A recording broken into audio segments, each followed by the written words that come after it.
If I turn this way, you'll see the one surprise, and if I turn that way, you'll see the other one. So everyone just close your eyes for a second. Please.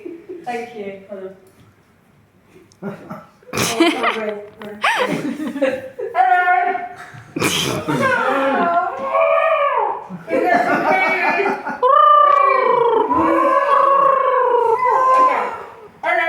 I'm Pidge or Pidgeon, and I am a very non-niche person. So I'm a pigeon enthusiast and a sex worker.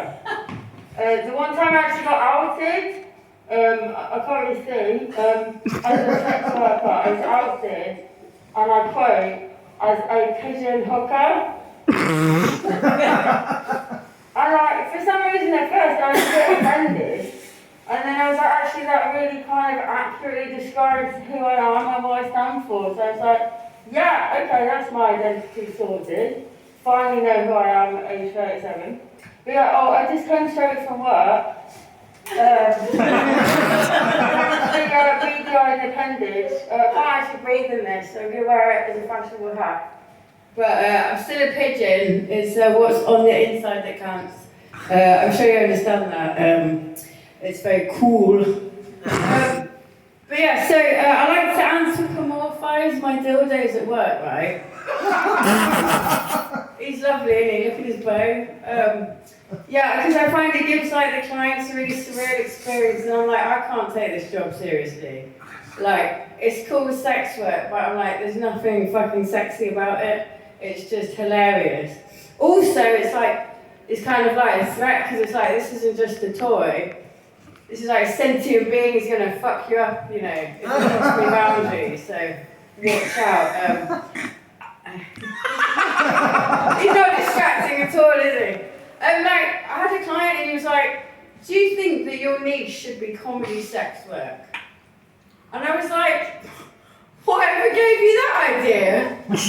Rocking up to work in pigeon masks, dildos with eyes. But yeah, in the 7 years or so I've done the job, I've had more weird, bizarre stories than I've had in any other facet of my life, so I just wanted to share some, basically.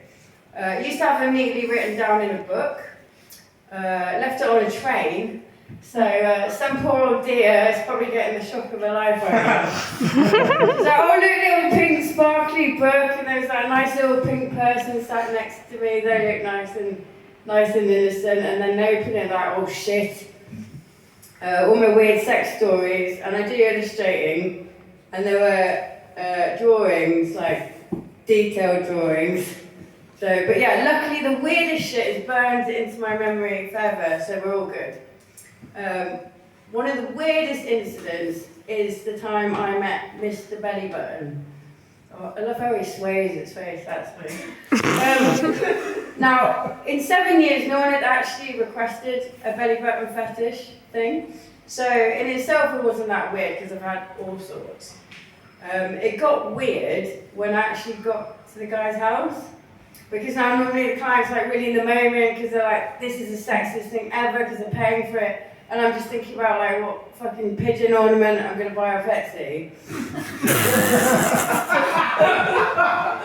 But this guy, so I was naked, and then he was prodding my belly button.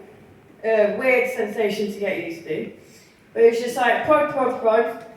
And he just started doing this fucking mundane chat about the weather. So he was prod, prod, prod, oh, the weather's been a nightmare, hasn't it? Oh, it's just pissing it down. And then starts talking about the traffic, prodding as he goes. And I'm am I supposed to be being sexy here or not? I'm normally oh, yeah, oh, yeah, oh, this is the best thing ever. I don't think he was even aroused. And then it got even weirder, because I noticed in my peripheral vision that in the bedroom, in this massive house where there could have been anywhere else, there were rabbits. Actual rabbits in a hutch with ears. And it was very distracting. And then the fucker makes it even more awkward. And it's hard enough not to laugh in this job, I swear to God. He starts doing a running commentary about what the rabbits are up to. while he's prodding my belly button. And he's like, oh, Thumper's a bit angry, she's got PMT. You can hear her gnawing. The other one's eating his house, we're going to have to separate them. So I've got rabbits poking belly button. What do I focus on? But anyway, the session ends and he's like, thanks so much. I'm like, no problem, mate. I leave feeling like I've had some kind of weird rabbit-induced fever dream. I can never watch Watership Down again. And like, we all know that's traumatic enough to begin with. Talking of rabbits, I was on cam the other day, and I love cam because all the weirdos come out because they're like hiding behind a screen.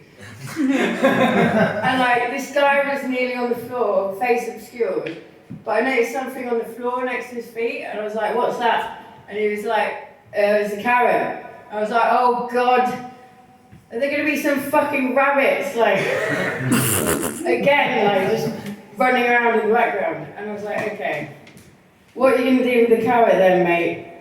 And he was like, I'm going to stick it up my arse, and I want you to tell me I'm a disgusting, naughty boy, please, mistress. Now, I'm normally quite professional, but I was barely concealing the fact I was finding this fucking hilarious. And I could not think of a single serious insult to sling at this guy. So he's like, oh, I'm so bad, aren't I, sticking this vegetable up in bumhole?